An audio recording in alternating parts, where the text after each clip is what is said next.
talk about injuries all the time when we read about them, but we don't really have the expertise. That's why we're bringing on our sports injury analyst, Marty Jaramillo, today. We've got an awesome guest for you. This guy's got over 30 years of experience in the industry. He worked for St. John's. He worked for the New York Knicks. That must mean he's awesome. You know, we all love the Knicks here. So we're hope so. Welcome Marty on. And you know what, Jamey, Marty, before the show, he said his friends call him MJ. So it's our job in the next 15 minutes or so to become friends with him and get the MJ seal of approval. Marty, welcome to the show. I am so excited to be here, Adam, and the whole team. Been fans forever. I was so jazzed when I heard I was going to come on this show, man. So thank you for having me. It's an absolute honor, man. We appreciate you being here. Absolutely. We appreciate the expertise. And, you know, Aaron Rodgers, let's start with Rodgers and Cousins. We're going to ask you about Rodgers and Cousins, Anthony Richardson, Joe Burrow. Going to compare the Tank Dell injury to Tony Pollard's injury the year before. Nick Chubb just said he doesn't have a timetable for his return, so we'll get your thoughts on that, and also some players that you might fear re-injury for. But we'll start with those older quarterbacks. Aaron Rodgers is 40, and Kirk Cousins is going to be 36 in August. They're coming off of torn Achilles. It was Rodgers in week 1, and it was for Cousins, it was week 8. So what should we expect, you think, from these two guys? 4 plays into that first game, you know, Rodgers had that Achilles tear. He knew it was gone immediately. He just stopped moving and just sat down on the field. A huge blow for everyone watching, especially for us Jet fans. But he had a unique procedure you've all heard about at this point called that speed bridge procedure. It's a unique anchoring technique. Not that new, but it's making its way across the country. And it's a unique anchoring technique that allows the athlete to put weight on it sooner, range of motion sooner, and strengthening sooner. And I reported in week 4, when I saw him with no crutches, no boot, and throwing the rock around, I'm like, this is unheard of, and he is absolutely an alien. And I predicted that if this pace continues, he'd be ready to go week 15, week 16. And guess what? He was cleared to play, but because the Jets were not in contention, he decided not to, and that was the right move. I absolutely expect nothing but the best Aaron Rodgers this coming year. Yes, he's 40, but I'm telling you, over the next few years, all of us collectively are going to move that needle of age because of the recovery techniques these players are employing. So 36 for Cousins, 40, you know what? For God's sakes, Brady played 21 years, right? That needle is moving. So I'm okay with him being 40. I'm okay with him recovering from this surgery because I talk about this all the time. That injury, it's devastating when it happens. And once the chaos settles and you have a plan in place and you have a process-driven athlete like an Aaron Rodgers, let me tell you something. A year away from football is nothing but a gift and an opportunity. So I expect great things from Aaron Rodgers as well. I'm sorry, and Kirk Cousins? Now, Kirk Cousins. Yeah, go ahead. You know, good. Yeah. With Kirk Cousins, you know, injuring his Achilles. I'm sorry, we have a little bit of week 8. We have a little bit of delay, Marty, so that's why there's a little bit of confusion. You go ahead and give us your thoughts on Kirk Cousins. Yeah, sure. Well, Kirk Cousins, he had his Achilles torn in week 8, and he had a different procedure, what we know as a traditional Achilles repair. And for no reason, like I said, oftentimes surgical procedures are regional. So something like a speed bridge procedure, you know, that started on the West Coast, kind of making its way on the East Coast. And something like a tightrope procedure, which we'll be discussing later, started in the Southeast, making its way West Coast. And there's all good reasons to have one procedure over another. But he's already in OTAs, almost fully cleared. He's going to be entering the phase 3 of OTAs. And I expect him to be ready to go for the same reasons. He's taken care of himself his entire career. I mean, he's been nothing short of a workhorse his entire career. Also a process-driven athlete, only looks forward, never looks in the rearview mirror. And even though he had a traditional repair, He's well on pace and actually a couple of months ahead of pace to be ready to go, not only for training camp, but of course for week 1.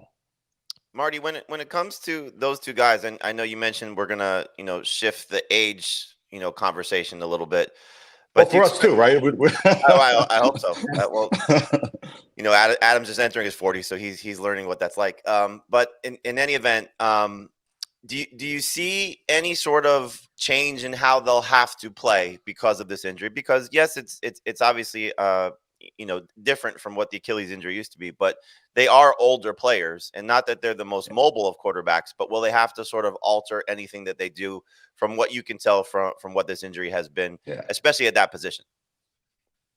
Well, I think that's a great point, but it's not comparing apples to apples just yet, because Kirk Cousins and Aaron Rodgers are very similar, less mobile quarterbacks. If we were talking someone more like a Burrow, of course, an Anthony Richardson, if they were dealing with this, they absolutely would definitely have to change a little bit of how they play, particularly as they rush and out of the pocket.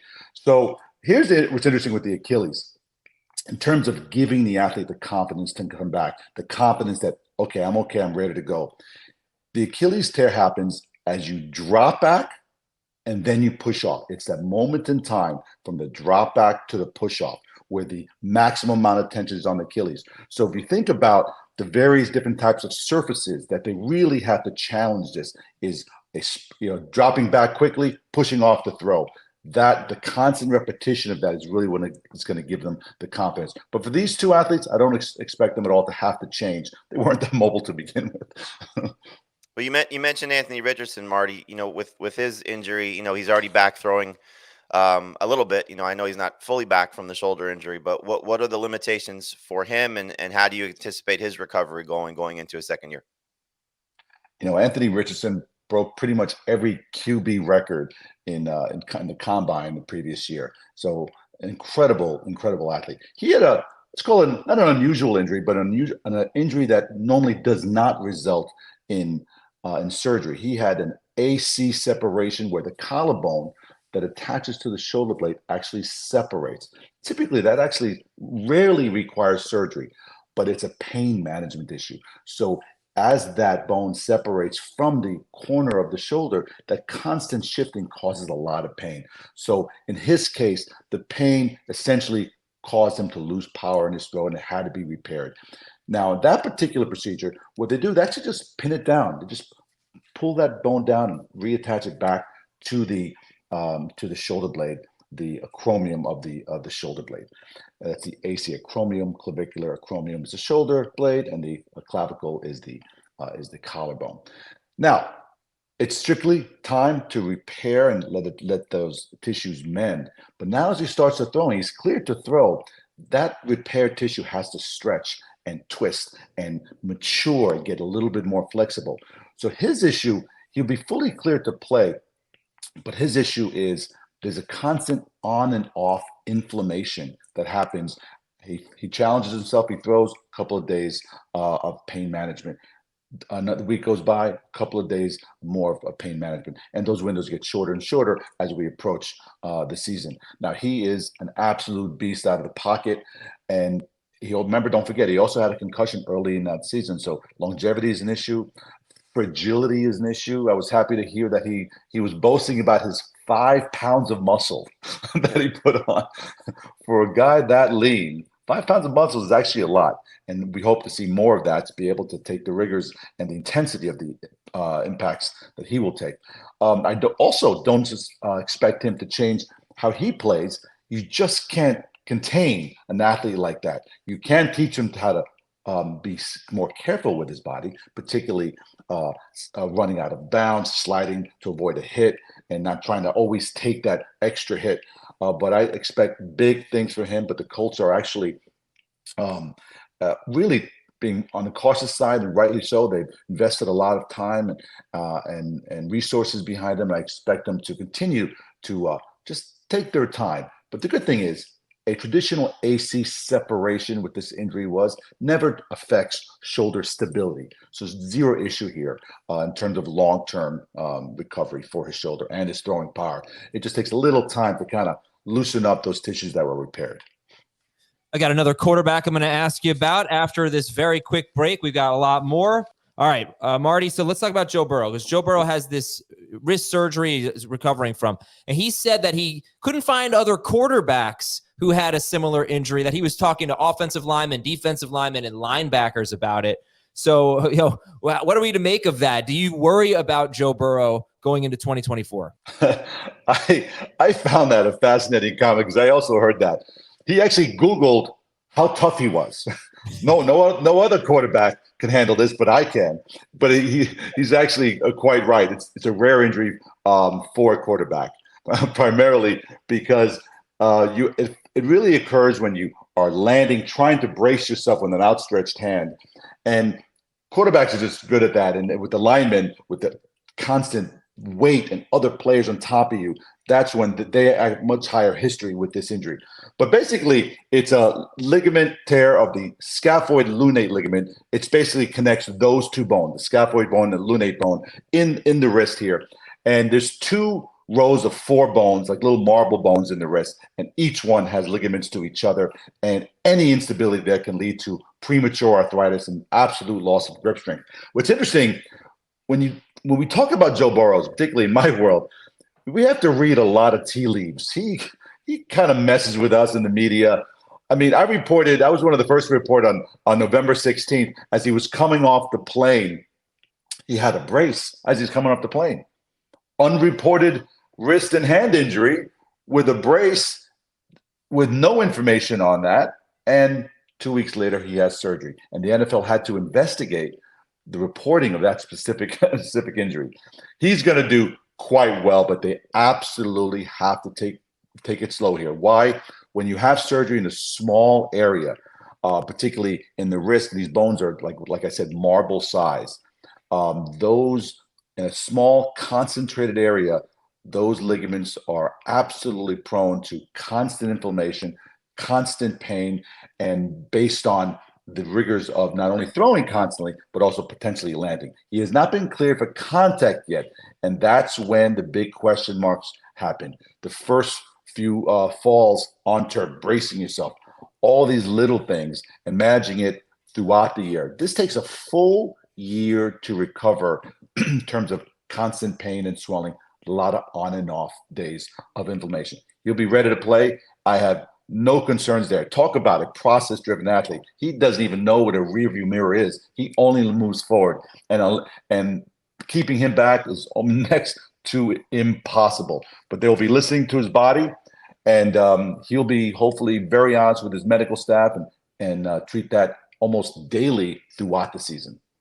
Marty, when you have a player like that who's got some injury history, and knowing the rigors of the NFL season and what happened to him last year with the calf, do you try and advise coaching staff or player to do anything differently, especially with what the NFL training camp has become? It's not as obviously rigorous as it was in years past with how these guys practice, but with a player like this, and you mentioned it, that they're going to, I think, be cautious with how they handle it. But, and just, I guess, a broader question with players that have such not a lengthy history, but a history.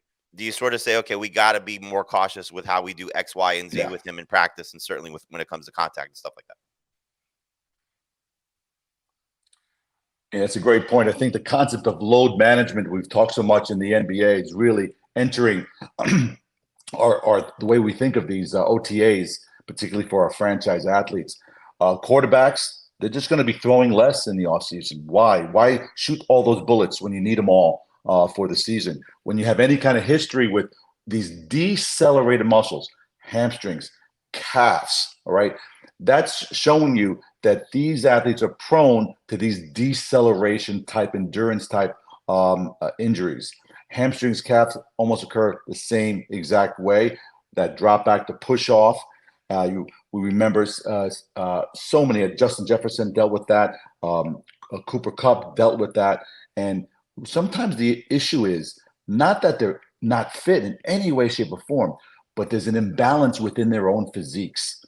For example, the quadriceps, the thigh muscles are so much, which accelerate the limb, are so much stronger than the hamstrings and calves that decelerate the limb. And that imbalance is what the strength and conditioning departments try to minimize. There'll always be somewhat of an imbalance, but they try to really focus on that in the offseason to minimize those imbalances. But any combination of load management for the different positions, because you have to train linemen very different than quarterbacks, very different than the wideouts. But you're seeing more and more of that, and less throwing and saving that arm for the season. Marty, Nick Chubb, Adam alluded to this, said that he doesn't have a timetable for his recovery from ACL, MCL, meniscus. It was a really brutal, knee injury that he suffered in week 2 of the season last year. We talk a lot about this injury, and typically what we see is the players back to themselves a year after the fact, so almost a full season removed from the injury. But he's 28 years old. He'll be 29 by the end of the year. How much does age factor in when we're talking about, this type of injury, especially at that position? What are you seeing from Nick Chubb and when he'll be back on the field from your opinion? If, with Nick, if he didn't have bad luck, he'd have no luck at all. This injury was absolutely devastating and brutal and gruesome. He didn't just have an ACL tear. He had a dislocation of his knee, okay? And he did the same exact thing in college in 2015, I believe. That is completely unheard of. I mean, to have a he dislocated then, which is typically career-ending. Did it again in the NFL. Both times were contact-related injuries. When 70% of all ACL injuries are non-contact, this young man finds a way to have the more difficult kind. 2 times contact and dislocations. These injuries on the field are medical emergencies. We're not worried about the ACL. We're worried that there's no fragments of bone that potentially could rupture some blood vessels and create all sorts of medical emergency situations. So he's a very, very lucky man. He had 2 procedures because they couldn't just do it in one. It would take too long. It would take 8 hours to repair that knee. He had the ACL and PCL repaired first, which is the anterior cruciate and posterior cruciate, and then he had the medial collateral ligament, the MCL on the inside, and the capsule. The capsule is what keeps it all together, and that was torn as well. Now, I am the ultimate optimist, but with Nick Chubb, I don't expect him to be running back number 1 anytime soon, and I think he will enter the PUP list entering the season, because it'll take him, I'm going to say, 14 to 16 months to regain his previous level of play. And that is still a question mark, because this is the second time that he's done this, such a devastating injury.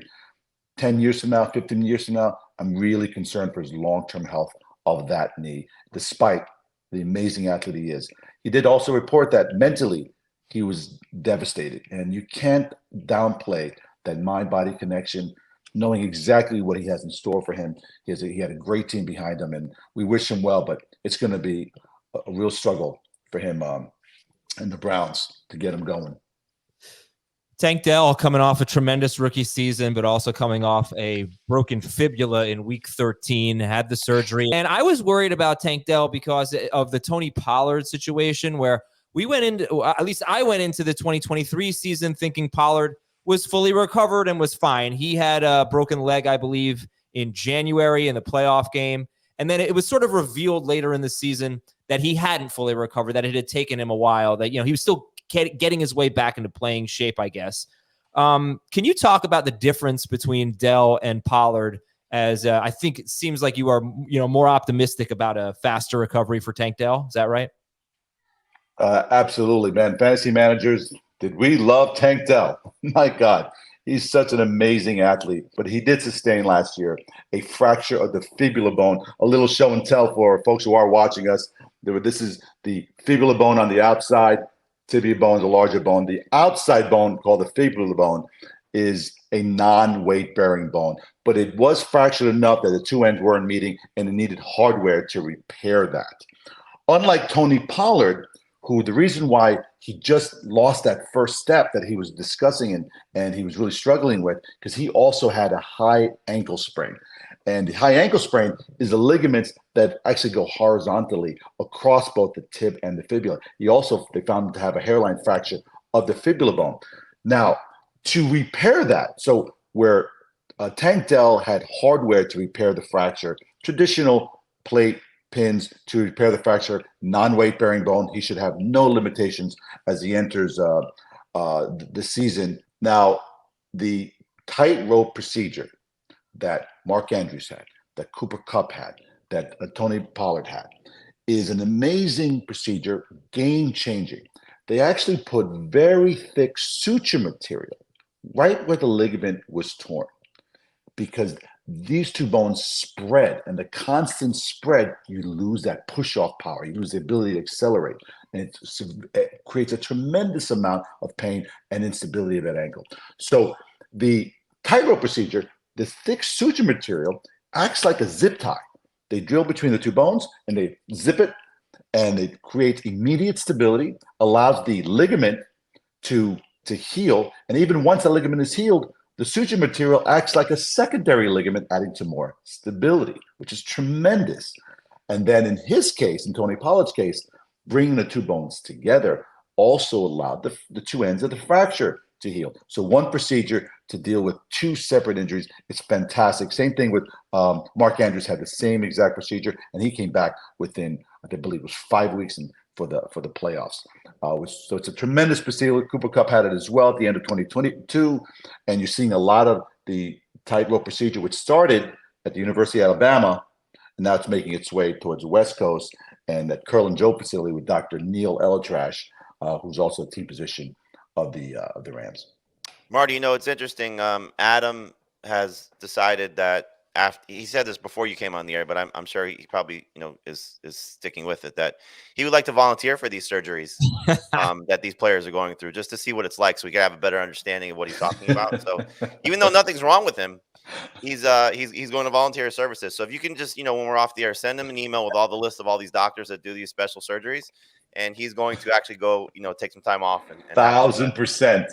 Yeah, man. I will be willing to walk a tightrope if that is, that's as close as and by the way, Jamey, I still have 2 weeks till I'm 40. So, don't age me too much, okay? Well, you act moving the needle this morning. We're moving. 40 is nothing. It's the new 30. Come on. There you go. Marty, is there Absolutely. we talked about a few guys. Is there anybody that's dealing with something specific that's coming into the off-season program, or that's coming off an injury that you worry about potential re-injury based on something you saw a year ago? The two players that I'm most concerned about is our number one draft pick last year, Justin Jefferson, who missed 8 games last year. I was incredibly impressed with the dynamic between the Vikings as the team and management and the player. They kept him out for 8 weeks with a hamstring tear because it was the right thing to do, protecting that athlete. Hamstring injuries are, if they're not managed early on, can become a long-term problem. We saw that with Cooper Kupp. Why is that? Well, the hamstring is a very large muscle with very poor blood supply, and it's just harder. It takes longer for that tissue to heal. Also, the tears in the hamstring typically occur very deep in the middle of the muscle belly, hard to get to. Even with our hand, it's really hard to get to in terms of treatment. Also, we talked about that quad hamstring ratio, that imbalance. That's also an issue as well. But between the tear being deep, hard to get to, the muscle imbalance, the tear, no matter how small or how large the tear is, the healthy muscle around the tear tightens up, which makes the size of the injury sometimes 3 times as large. So you can have a small tear, maybe a thumbnail size, be the size of a fist, because all that healthy muscle surrounds it, which delays healing. But not only did they save him for 8 games, he came back sharp, he came back fast, really rehabbed it the right way. And not only did they have confidence with that rehab, obviously he was rewarded with that amazing contract most recently. So he's one that we have to look out for. I fully expect him to be one of our top wideouts for the fantasy managers. He's just tremendous player and an elite athlete. Once again, the faster they are, sometimes the greater the imbalance between the accelerators being the thigh and the hamstrings being the decelerators. And our second player that I'm worried about is strictly Joe Burrow. He's one hard hit away from being out again for multiple games based on that surgery, because it's such a sensitive, it's a great surgery and well repaired, massively repaired, but it's such a small area. It doesn't have a lot of protection. So I would expect them to find or fabricate some type of custom brace to just protect it a little bit more from impact. But I am concerned about him. He won't tell us he's injured until like the very last minute because of those tea leaves he likes to drop for all of us. But those are the two players for sure. And of course, listen, any of the repairs, Aaron Rodgers, we always worry about not only the time away, which can be an opportunity away from the game, but also fitness can be an issue with Aaron Rodgers, with Kirk Cousins, and some of the other athletes that have this prolonged time off. Sometimes our veterans don't do the fitness they need to get in shape. We'll see, but I was concerned about other injuries based on the time away. Okay, and then finally, MJ. I feel like we can call him MJ now. I think we've gotten I've arrived. Your Twitter bio says you spend most of your off time coaching your son's youth sports, baseball and basketball teams, and being their biggest cheerleader year round. Well, that's pretty much all Jamey does in his off time. You guys have actually kids playing T-ball, trying to make the Little League World Series. Give some advice to parent coach Jamey Eisenberg.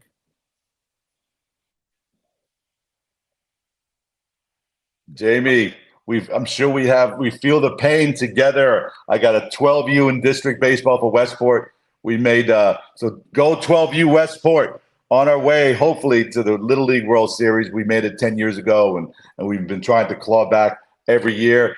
And my son Jack is on that team, starting center fielder and leadoff hitter. And my other son Austin, he's starting shortstop and ace pitcher for the 10U team. So you know where I'll be every Saturday morning, watching my boys play.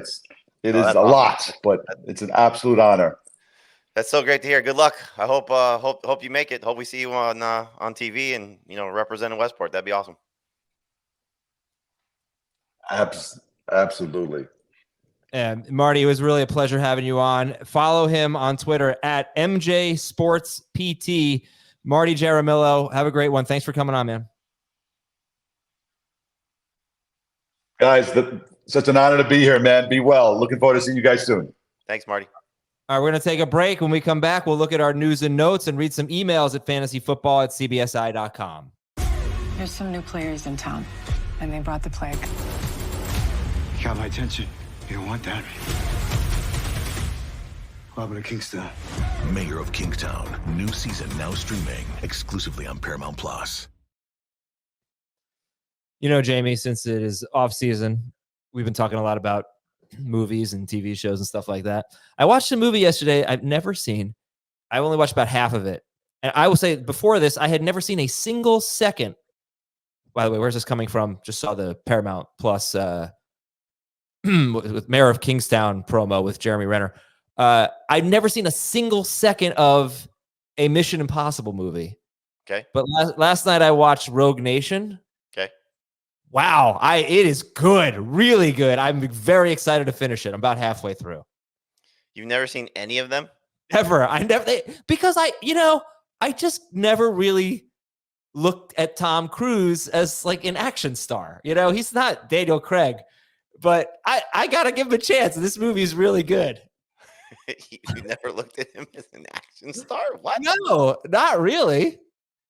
What do you think he's most known for?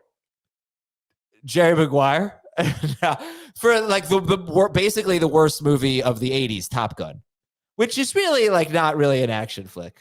Oh my God. There's not that much action in it. He's not like you never thought of him as an action star. Oh, I never did. He's like a drama actor to me. Oh my God. You disagree with that? Well, I mean, he's done what now? Like 8 Mission Impossible movies? No, I've never seen one. So, to me, he done none. Look, in the first scene of this movie, he jumps on an airplane and boards the plane. Like I got like it's hard for me to see Tom Cruise. That's why I never really wanted to watch the movies. Like he's not to me. This all ties into the week because when I said what's the best Keanu Reeves movie, the first thing out of your mouth was Parenthood. Well, that's just the first thing that came to my mind. But he's an action star. Like I don't consider Tom Cruise to be like a badass who beats people up. Can we get Marty back on to check your brain? I mean, like, this is ridiculous. Aizer, Tom Cruise trained to drive off that cliff on the motorcycle. He actually does his own stunts. That's his own stunt. Okay.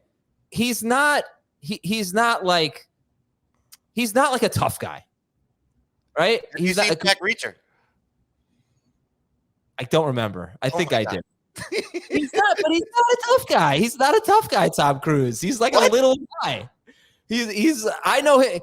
When I think Tom Cruise, I think like Jerry Maguire, Rain Man, like, Cocktail. I think of like like it's like heartthrob kind of guy. I don't think of an action star. I'm sorry. That should show his range, though, that he can do action, drama, and comedy. But I agree. It's crazy. I watched the 20-minute video of like the documentary of him actually like training for that. It's wild. Okay. I mean, like I don't know which Mission Impossible it was. He broke his ankle jumping from building to building. Yeah. Oh, that's my point. If he were a real action star, he wouldn't have broken his ankle. All right, let's get some news and notes here. Sam Darnold is ahead of J.J. McCarthy for the Vikings right now. Who do you think starts week 1? Oh, that's a good one. McCarthy. All right, but it's certainly not a foregone conclusion. Everyone should at least be aware of that.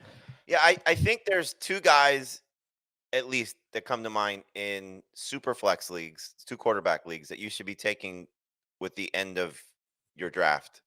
Darnold is one, and Jacoby Brissett is the other. There's very realistic scenarios of those guys starting a couple games, and you never know how the season may unfold to have them on your bench. Dallas guard Zach Martin. Oh, and I'm sorry. Why am I blanking? Tom Cruise. No, the backup for the Giants. You got to take him too. Drew Lock. Drew Lock, yeah. And the backup for the Steelers. Dallas guard Zach Martin, absolute superstar, said he might retire soon. This could be his last season. And this is a team that, kind of like the Eagles. Don't know how much longer they're going to have a great offensive line. You do have some good young talent on both of those lines. Don't get me wrong. But some of the stalwarts, Lane Johnson's still going, but who knows how many more years he has. Kelsey retired for the Eagles. You look at the Cowboys, Tyron Smith is now on the Jets, and Zach Martin might be playing his last year. Just something to think about for Dynasty. Jets rookie running back Braylon Allen is the clear front runner to be the number 2 running back for that team, for the Jets, according to Zach Rosenblatt of The Athletic. I don't think that's the first time we've heard that. Braylon Allen, if you have Breece Hall or if you just want to handcuff, if you don't have Breece Hall, Braylon Allen could be that guy. Chase Claypool, Jamey, what'd you make of this report from NYUp.com? Unless it's nyup.com, but it's probably nyup.com. Chase Claypool has been Buffalo's most consistent wide receiver. Look, I hope for him he can resurrect his career and get on track. He got off to a good start and then obviously has fallen off and has been, floating around the league. I don't think a lot of people realize he ended with Miami last year. So he went to the right team. You associate yourself with a good quarterback and a wide open receiving core. There's an opportunity for him to maybe make some plays, but I don't think anybody's going to be interested in Chase Claypool until we see it on the field and for some consistent stretches. So if you have him in Dynasty, it's worth holding. If you, are doing any sort of best ball drafts right now that are very, very, very, very, very, very deep, then maybe you take a shot on him. But I don't really have much interest in Chase Claypool until I see it. Michael Pittman will be held out of minicamp after he banged knees a couple of weeks ago. That's just precautionary. But it's something to keep in mind if you hear all these reports about Adonai Mitchell. It's easy. I can't remember who it was last year, but some rookie was flashing. Well, it's because the veteran or the veterans were not playing in minicamp. So just keep that in mind as Pittman's going to miss minicamp. Roma Dunze talked to Dave Richard, who's at Bears camp. Roma Dunze is a fantasy football guy. He plays, and he said, put me in the flex right now. Very cool. I told Dave, try to get him in one of our drafts. Sean Payton thinks Cortland Sutton will be at minicamp next week. Also with Denver, Audric Estime, rookie running back. He had a small knee operation. He's going to miss minicamp. He'll be back for training camp. The Chiefs are re-signing Mecole Hardman. And Johnny Vang in our chat says top 5 action star list. Go. There is no way Tom Cruise makes this list. I disagree with you. Like, he's not Bruce Willis. He's not Arnold Schwarzenegger. He's not Sylvester Stallone. He's not Keanu Reeves. He's not Liam Neeson. He is not a top 5 action star. And he's not Will Smith and Martin Lawrence. Like, he's not Jackie Chan. He's not. He didn't just go there. He's not Will Smith. I don't know. Martin Lawrence is more like. You think of Martin Lawrence as an action star? But I do think of Will Smith as a badass. Jason Statham, that's a good one. But you're thinking of guys that are going to beat people up. I mean, it doesn't have to be an action star to beat people up. I mean, he fights like a lot in that movie, and he basically never wins. Like, he kind of comes to a draw with these people. I mean, he kills a lot of people. Does he? Seems like he does. Seems like he's just like kind of a nerd who, infiltrates. Yeah. Okay, please. Okay, Ty Joseph saying Martin Lawrence. Forget Martin Lawrence. It's Will Smith. Will Smith is the guy. Okay. So let me ask you this: you've seen the I think it's 3 now, about to be 4 Bad Boys movies. Yeah, I've seen the 3. You've seen half of a Mission Impossible movie. Mm-hmm. And you're basing your top 5 action star movie list that just included Martin Lawrence over. No, he did not make the top 5. Like, the big 3 have got to be Bruce Willis, Arnold, and Stallone. I wonder who's actually made more action movies between Bruce Willis and Tom Cruise. It's not the point. The point is, like, if you were if you were writing an action movie and you had to cast your lead role, and you could have either of these guys in their prime, you're definitely taking Bruce Willis over Tom Cruise. I think it would depend on what the role is. Like, to do hand-to-hand fighting, yeah, probably I would take Bruce Willis. Anything that involved an explosion. Like, if your action movie has an explosion. Really watch Mission Impossible movies. Like, there's plenty of explosions. I know. Just say, like, it could have been someone else. Okay. Emails, fantasyfootball@cbsi.com. This one comes from Kelly. Oh, man.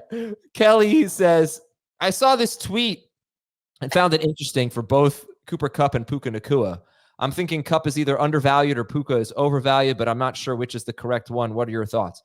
And the tweet was, I'm sorry, you know what? Let me see if I can find it just so I can credit someone. But the tweet was about the 11 games in the regular season where they both played 60% or more of the snaps. There was one game where Cooper Kupp left with an injury after 27% of the snaps, but the 11 games that they both played, they had the same amount of targets and catches, basically. I think Nacua had 95 targets and Kupp had 94 targets.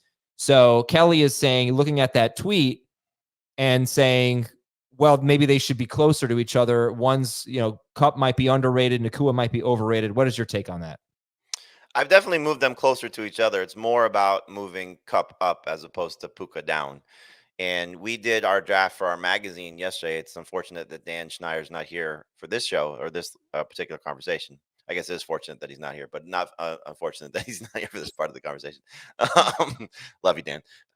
In any event, he had the 12th pick. Dan, he had the 12th pick, and all the receivers went in the first 11 of interest to him, with Garrett Wilson going, I think, right before him. I think Thomas took him right before him.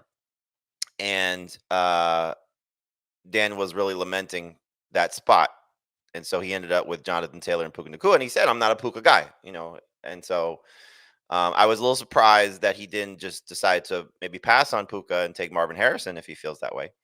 Or Chris Olave or Drake London, or just go running back, if he really just wanted to avoid it altogether. But, that's the range for Puka, is back end of round 1, beginning part of round 2.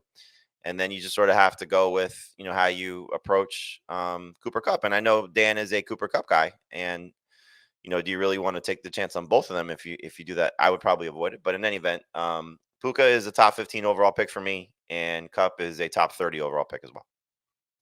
Yeah, I love the 900-yard rookie wide receivers. I pretty much look at their seasons and just say, okay, these guys are probably going to be pretty good. It's a really, really impressive list and what these guys go on to do in their careers. And they usually do better as sophomores. I think we might go 0 for 3 this year, though. We might. Like asking Puka Nacua to be better than he was last year, it's not impossible because he only scored 6 touchdowns on 160 targets, but he had 1,486 yards. So, like, for example, Mike Evans is a guy who had a great rookie year and wasn't as good in his second year, but he was still really good. He just had such a good rookie year. Same thing with Michael Thomas. Puka might take a little bit of a step back, but he set the record for receptions and yards as a rookie. I do believe he was something like wide receiver 11 per game. Let me tell you right now. No, 13th per game in half PPR, 12th per game in full PPR in 12 games with Cooper Kupp. And that included one game that Kupp left with an injury. But you should still be looking at him and saying, okay, he's only going to get better. The other two who had 900 yards, by the way, were Rashee Rice and Jordan Addison. And I don't know that those guys are going to be better than they were as rookies. Addison might be better without the touchdowns, but the touchdowns are obviously going to be important because, probably should ask Marty about TJ Hawkinson. But yeah, another guy that, is coming back from a significant injury and getting similar vibes from a timetable standpoint to Nick Chubb. We may not see Hawkinson until the middle of the season, and who knows what he'll be like at that point with a rookie quarterback or Sam Darnold. So I've actually dropped Hawkinson outside my top 12 at tight end. I just don't want to draft him as a starter. Yeah, I'm with you. But actually, we could talk about tight ends. We did our first draft yesterday, our first real draft that we're playing out. I'm sure you've done some best balls and other things, but like amongst our CBS little family here, we did our magazine draft, and I do find tight end to be 10 or 11. Yeah, okay. 10 or 11 guys that I really want. Like it ends with kind of Njoku and Ferguson. And then after that, I don't know that I really want Dallas Goedert. I guess I'd settle for him. But then I think Heath took 2 tight ends, and I was the last guy to take a tight end, and I took Freiermuth, whatever. Here's the point I'd like to make about tight end. I am not seeing a lot of guys, Jamey. I don't know if I'm seeing any guys, maybe Ben Sinnott, that I think are going to go undrafted or be super late picks that have big potential. And that happens, I say this all the time, right? It happens every single year at tight end, where almost half of the guys who finish in the top 5 or 6 at the position are really late round picks or undrafted. Every single year this happens. I look at the position and right now I don't see it. Maybe someone will surprise us, but I'll give you a couple. You mentioned one in Ben Sinnott. I would not be surprised if Jawan Johnson, given the receiving core in New Orleans, and some of these guys could be just totally touchdown related. You mentioned Pat Freiermuth. I don't know how quickly his ascension will happen from oh my God, I have to draft this guy. I think we talked about this. He's one of my favorite late round flyers at the position. He's actually moved. I think I moved him up to 13. I don't know if he's actually, I think that I got it at 12 and Freiermuth at 13. Both those guys are now ahead of Hawkinson for me. There's one just mentioned in the chat, Hunter Henry. You talk about offensive systems. I think this is going to be one of those that favors the tight end, and 6 touchdowns last year for him. He could certainly get to that 8 touchdown range, given what this receiving core looks like. And he's, really one of the few veterans that are there that you can look at and say he's got some potential. I mean, I'm sorry, I got to cut you off.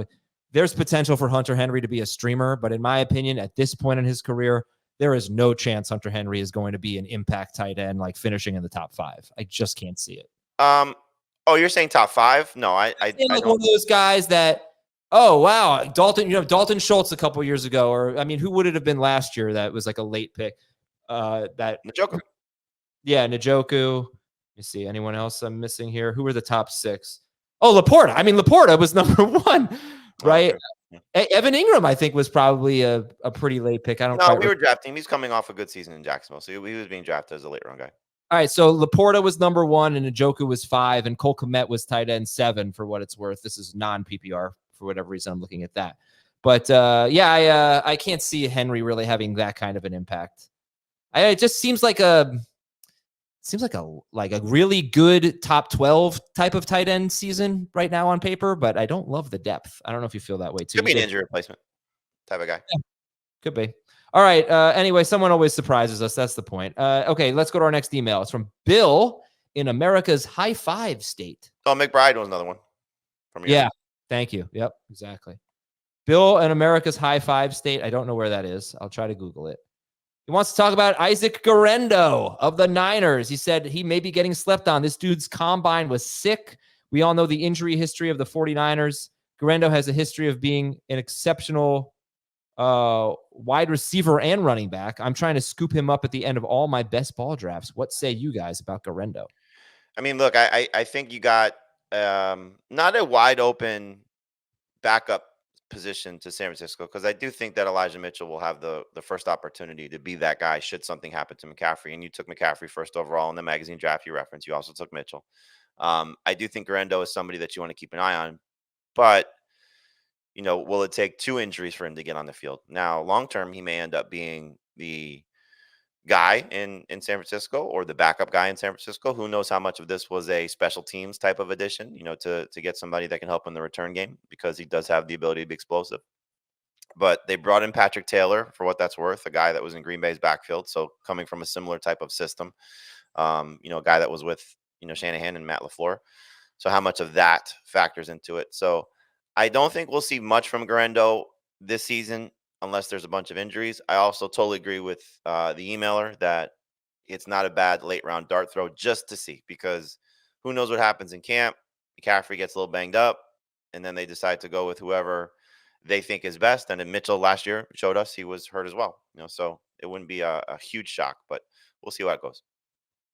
Yeah, Mitchell's kind of an interesting handcuff. I think people feel like he might be a league winner. I feel differently. I think he might be kind of a must start as like an RB2, but the guy's got 32 targets, Elijah Mitchell, 32 targets in 29 games.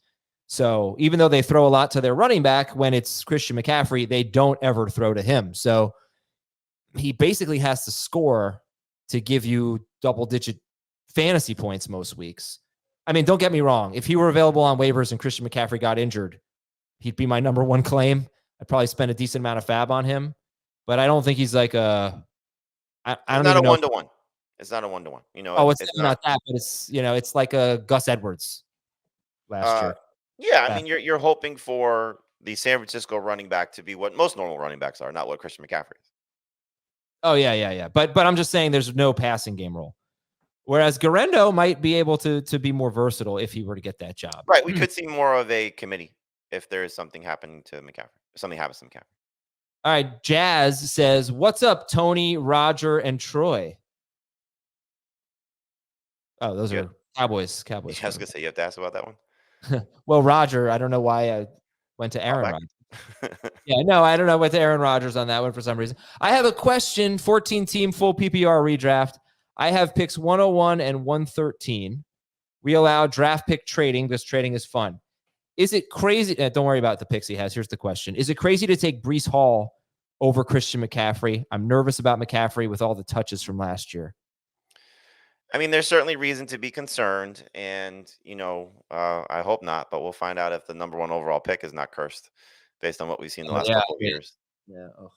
I actually have a similar decision to make from a keeper standpoint. My longest running league, it's a 10-team league, just friends from college. And we've always just kept one player, no penalty.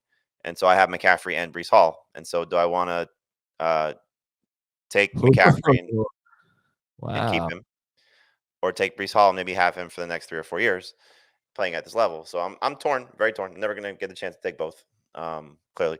So I understand the question and the concern. I would probably just stick with McCaffrey with the hope of winning it all again.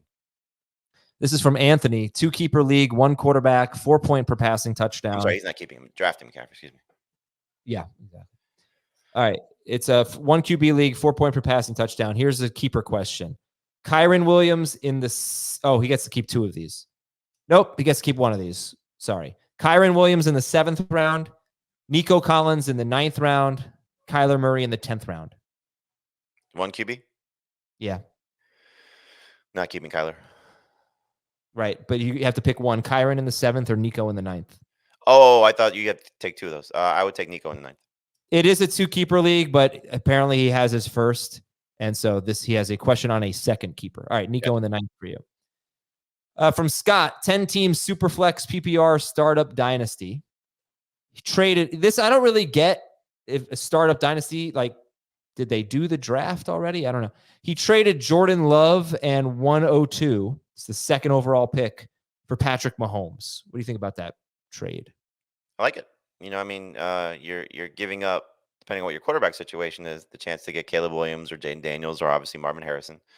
I'm expecting Jordan Love to be very good for several years, but you never know if he's a one-hit wonder and can't replicate what he did a year ago.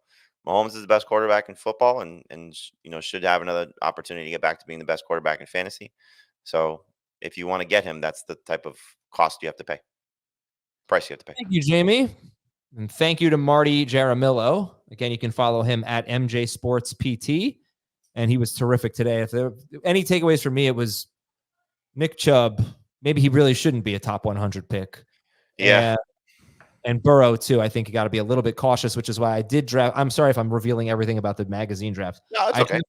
I drafted Burrow. I did not feel like I could only draft Burrow. I drafted Burrow and Caleb Williams. I do think there's a little bit of risk there with Burrow, and I think Marty kind of backed that up. But I think, if you, and you're definitely the type of manager to draft 2 quarterbacks, you do it in almost every league, that if you are that type of player, that's the type of second quarterback you take a chance on. Like, to take Burrow and let's say Matthew Stafford, aside from the concerns about Burrow, to me, that's not the smart way to draft. You're drafting somebody that has immense upside. Oh, you're saying that second quarterback. Second quarterback, right. Absolutely. No, Stafford is going to be safe. He's going to get you around 20 points. He's going to be a good starter if you need him. So in the case of Burrow, take that type of guy. But I love what you did. If you're going to take 2 quarterbacks, and certainly Burrow, I think, is somebody that even I think we did a 15-round draft. That's with kicker and defense, or 16-round draft, excuse me. You need to put him on the list of guys you need to have backup with. Yeah. Okay. Thanks, Jamey. And we've got FFT and 5 coming up, and we will have a show on Monday for you here, as we're now 4 times a week. No shows on Fridays, 3-day weekend. And we'll talk to you on Monday, everybody. Have a great weekend. See ya.